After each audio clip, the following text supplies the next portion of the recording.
पीले दांत वाली बहू। रंजना कभी ब्रश नहीं करती थी। उसे कितनी बार उसके माँ बाप ने डांटा, लेकिन उसका कोई असर उस पर होता ही नहीं था, जिस कारण से उसके दांत पीले पीले हो जाते हैं। शादी के बाद। अरे बहू, वैसे तो तुझ में कोई कमी नहीं है, पर तेरे दांत इतने पीले कैसे हैं बेटा? कैसे मतलब? कोई सर्जरी थोड़ी ना कराई है। वो तो क्या नाम, मैं ब्रश नहीं करती थी तो पीले हो गए। अब क्या करूं? आप कहें तो लाल करवा लूं या फिर काले? यार ये क्या है, क्यों माँ से लड़ रही हो? लड़ रही हूँ? अरे मैं लड़ रही हूँ या ये बोल रही है कि दांत पीले हैं, पीले। अरे तपस्या थोड़ी ना की है इन्हें पीले करने के लिए। बकायदा ब्रश नहीं किया है 20 साल तक, तब जाकर। छी, कैसी बात कर रही हो? ये उस वक्त तो पीले नहीं थे जब हम लोग तुम्हें देखने आए थे। अरे तब साफ करवा लिया होगा डेंटिस्ट के पास जाकर।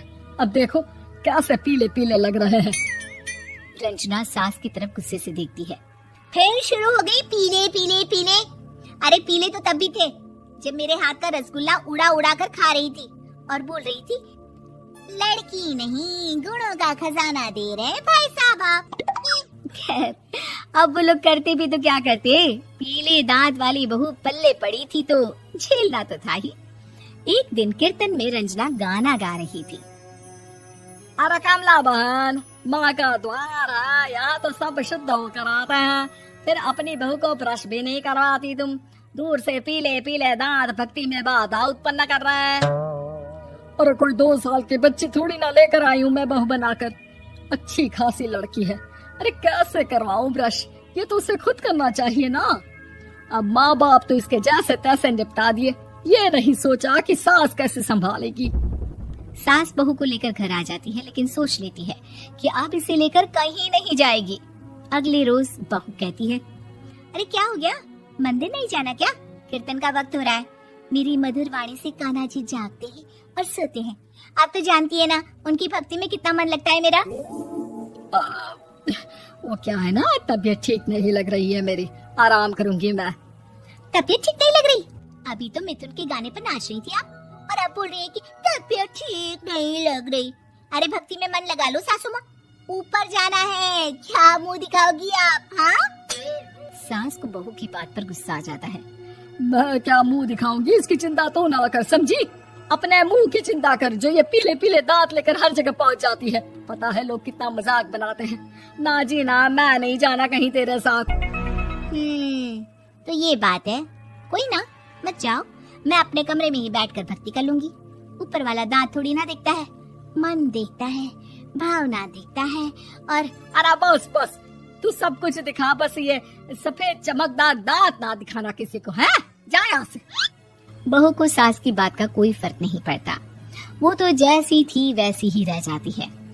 सुबह नहाकर किचन में खाना बनाना, फिर खाना खाना, कीर्तन भजन करना और सो जाना। एक दिन, माँ जी मैं सहेली के घर जा रही हूँ, शाम को लेट आऊंगी। हाँ हाँ तो जाना, मैंने कौन सा तेरी आरती करनी है घर पर बैठकर। रंजना सहेली के घर जाती है, जहाँ वो पार्टी में जाने की तैयारी कर रही होती है। अरे शिखा, कहाँ जाने की तैयारी कर रही है? मैं गलत वक्त पर आ गई क्या?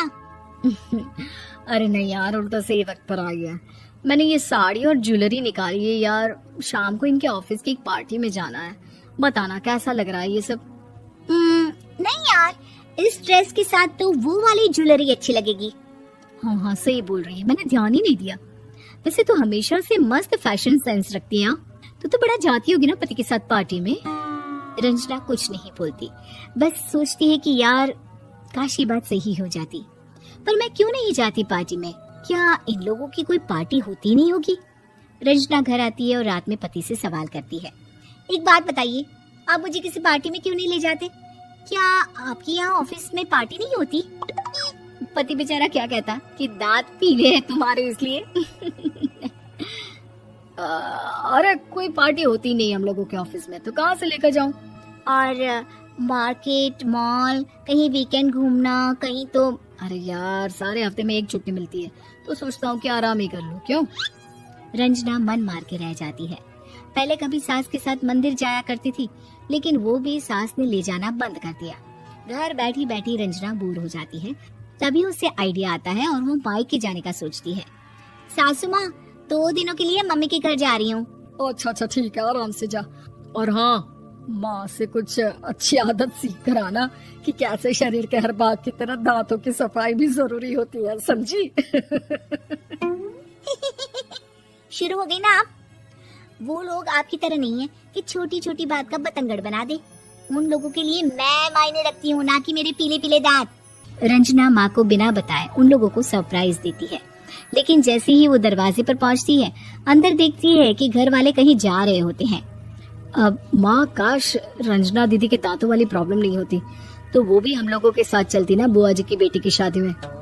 हाँ बेटा, लेकिन अब उसे कौन समझाए कि उसको उसके पीले दांत नहीं दिखते, लेकिन उसके आसपास के लोगों को कितना एम्बैरेसिंग फील कराते हैं। मुझे तो कितनी बार उसके स्कूल की टीचर ने शिकायत की कि उसके साथ कोई लड़की बैठना भी नहीं चाहती और ना ही कॉलेज में कोई उससे बात करना चाहता था, लेकिन पता नहीं क्यों उसे ये बात समझ में ही नहीं आती। कोई कमी नहीं है उस लड़की में, बस यही कि दांत पीले हैं। वो तो भला हो जीजा जी और उनकी माँ का, जो दीदी को जैसी है वैसे ही रखा हुआ है।